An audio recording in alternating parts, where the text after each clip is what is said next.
عورت کا اکیلے جہاز پر سفر کرنا، کیا عورت مجبوری میں جہاز میں اکیلے سفر کر سکتی ہے؟ اگر محرم جہاز پر چڑھائے اور آگے لینے کے لیے بھی کوئی محرم ہو تو کیا حکم ہے؟ ثنا فہد لاہور سے۔ رسول اللہ صلی اللہ علیہ وسلم نے فرمایا، کسی عورت کے لیے جو اللہ اور آخرت پر ایمان رکھتی ہو، بغیر محرم کے 3 دن 3 راتوں کا سفر جائز نہیں ہے، اور ایک حدیث میں 2 دن 2 راتوں کا بھی تذکرہ ہے۔ تو 3 دن 3 راتوں کا مطلب، کیونکہ سفر شرعی اسی پر شروع ہوتا ہے، تو علماء کہتے ہیں آج اس کی مقدار 78 کلومیٹر بنتی ہے، یعنی سفر شرعی۔ لیکن اس پر پوری امت کا اجماع ہے کہ یہ حکم اس لیے ہے کہ اس میں عورت کو فتنے کا اندیشہ ہے۔ نماز میں تو حکم اس لیے سفر میں قصر کرنے کا کہ بس سفر ہی کی وجہ سے، اس میں چاہے مشقت ہو یا نہ ہو، آپ نے 4 کی 2 ہی پڑھنی ہے۔ لیکن عورت کو جو سفر اکیلے کرنے سے روکا گیا ہے، تو اس کی وجہ یہ ہے کہ جب خاص طور پہ جوان عورت اکیلے سفر کرے گی تو فتنے کا اندیشہ زیادہ ہوگا۔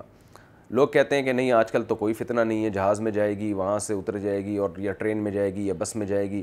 تو فتنے کا مطلب یہ نہیں ہوتا کہ کوئی اغوا کر کے لے جائے گا، فتنے کا مطلب یہ ہوتا ہے کوئی بھی جوان عورت ہو، تو مرد کو جب پتہ ہوتا ہے اس کے ساتھ کوئی مرد نہیں ہے، تو مرد اس سے ریلیشن قائم کرنے کی کوشش شروع کر دیتے ہیں، اور یہ حقیقت پر، یعنی مشاہدے پر مبنی ایک حقیقت ہے۔ ابھی ایک واقعہ میرے سامنے آیا کہ ایک صاحب نے کیا کیا کہ وہ کوئی خاتون ان کو جہاز میں پسند آئی، لڑکی تھی وہ، تو اس سے کیا کیا ہے کہ اپنا گھننا بن کے کہ میرا موبائل جو ہے وہ صحیح نہیں ہے، تو آپ مجھے جو ہے اپنے موبائل سے ہی فلاں تصویر لے کے مجھے سینڈ کر دیں واٹس ایپ پہ، اس طرح اس لڑکی کو کہا۔ تو لڑکی نے تصویر لے کے اس کے موبائل پہ سینڈ کر دی۔ اس کا نتیجہ نکلا کہ اس لڑکی کا نمبر اس کے پاس آ گیا۔ نمبر آنے کے بعد اس نے اس سے دوستی لگا لی، اور بڑا پھر معاملہ خراب چلا۔ وہ لڑکا ٹھیک نہیں تھا، پھر بہت یعنی اس نے اس کی آڈیو ریکارڈ کر لی، لڑکی کی بات چیت ریکارڈ کر لی، بلیک میل کر رہا ہے۔ تو میں یہ کہتا ہوں اگر اس لڑکی کا باپ یا بھائی ہوتا تو یہ آدمی کبھی بھی اس کی ہمت نہ کرتا کہ کسی لڑکی سے اس کا یہ کہے کہ آپ یہ فلاں کی تصویر لے کے یہ میرے واٹس ایپ نمبر پہ سینڈ کر دیں، میرا موبائل کام نہیں کر رہا ہے۔ جیسے کوئی مشہور شخصیت کے ساتھ سیلفی لینی ہوگی یا کوئی بھی کچھ بھی کام، 10 کام ہو سکتے ہیں، لڑکی بے وقوف بن جاتی ہیں ایسے موقع پہ۔ پھر عورت کے دل میں اللہ نے نرمی رکھی ہے، اس سے 2-4 دفعہ بھی کوئی محبت کی بات کرے تو 1 آدھ دفعہ تو اسے غصہ آتا ہے، لیکن پھر اس کے بعد وہ بھی نرم پڑ جاتی ہے۔ تو اس لیے اللہ نے عورت کو ایک پھول بنایا ہے جس کے گرد مردوں کے کانٹے رکھے ہیں۔ مرد کو اللہ نے بڑا غیرت مند بنایا ہے، وہ اتنے آرام سے کسی کو ادھر پہنچنے نہیں دیتا۔ تو اس لیے فتنہ آج کے دور میں بھی ہے، تو بلا ضرورت عورت کے لیے جہازوں میں یا بسوں میں اکیلے سفر کرنا، اس میں بہرحال فتنے کا اندیشہ ہوتا ہے۔ لوگ ایسے موقع پہ یہ کہتے ہیں نہیں، ہم نے تو اتنی دفعہ اپنی وائف کو جہاز میں بھیجا ہے اور اس کو بس میں بھیجا، کچھ بھی نہیں ہوا۔ لیکن فتنے کا مطلب یہ نہیں ہوتا کہ ایسا لازمی ہوگا، فتنے کا مطلب یہ ہوتا ہے اس کا خطرہ ہے۔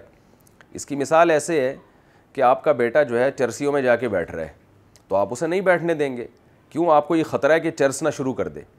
اب آپ نے اپنے بیٹے کو کہا کہ بیٹا وہاں جو پائپ میں چرسی بیٹھے ہوئے ہوتے ہیں، ہیروئنچی بیٹھے ہوئے ہوتے ہیں، تم وہاں پائپ میں کیوں جا کے بیٹھتے ہو ان کے ساتھ؟ تو وہ کہتا ہے بس میرا دل کرتا ہے، میں تو نہیں چرس پیتا، میں تو نہیں ہیروئن پیتا۔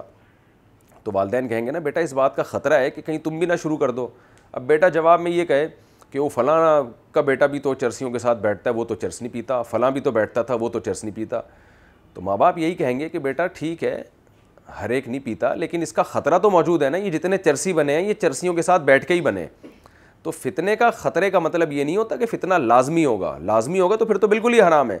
فتنے کا خطرے کا مطلب یہی ہوتا ہے کہ بھئی مرد کو جب پتہ ہوتا ہے جوان لڑکی ہے، اکیلی ہے، تو مرد پھر اس کی طرف فتنہ، مرد کی طبیعت اس کی طرف مائل ہوتی ہے، اس سے موبائل نمبر لے سکتا ہے۔ کتنے واقعات ہیں ایسے، اور 2 نمبر لوگ نکلتے ہیں، لڑکی کو بلیک میل کرتے ہیں۔ تو میرے پاس تو صبح شام اس طرح کے کیسز آتے رہتے ہیں۔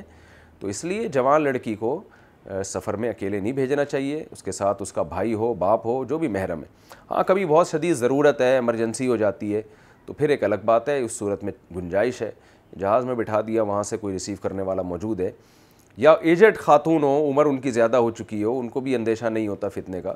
تو جوان لڑکی کے لیے بہرحال یہ ٹھیک نہیں ہے، اور اس میں محرم کا ساتھ ہونا ضروری ہے۔ لیکن اگر کوئی ایمرجنسی ہو، کوئی ایسی ضرورت ہو فوری نوعیت کی، تو ایک الگ بات ہے، پھر اس میں گنجائش دی جا سکتی ہے، اس ضرورت پر عمل کیا جا سکتا ہے۔ دو عورتوں کا بغیر محرم سفر شرعی کرنا، کیا دو عورتیں بغیر محرم کے 78 کلومیٹر سے زیادہ سفر کر سکتی ہیں؟ رضوان صاحب راول پنڈی سے۔ یہ بھی اسی نوعیت کا سوال ہے جو میں نے ابھی بتایا کہ مرد کا ہونا ضروری ہے، یعنی عورت کے ساتھ محرم مرد ہونا چاہیے۔ خالی دو عورتیں اکیلی جائیں تو شریعت میں اس کو پسند نہیں کیا۔ البتہ یہ ضرور ہے کہ بالکل ہی اکیلی کوئی خاتون سفر کرے اس میں اندیشہ زیادہ ہے، اور کوئی اور خاتون اس کے ساتھ ہو تو فتنے کا اندیشہ نسبتاً کم ہوتا ہے۔ لیکن بہرحال نبی صلی اللہ علیہ وسلم کی حدیث ہے کہ آپ صلی اللہ علیہ وسلم نے عورت کو محرم کے بغیر سفر کرنے سے منع کیا ہے۔ تو ضرورت ہو، کوئی مجبوری ہو تو ایک الگ بات ہے، اس میں گنجائش ہے۔ اور میں اس پر حیران ہوتا ہوں کہ آج نہ صرف یہ کہ محرم کے ساتھ سفر نہیں کرتے بلکہ غیر محرم کے ساتھ سفر کر رہے ہوتے ہیں، یعنی غیر محرم کو سفر میں ساتھ بھیج دیتے ہیں۔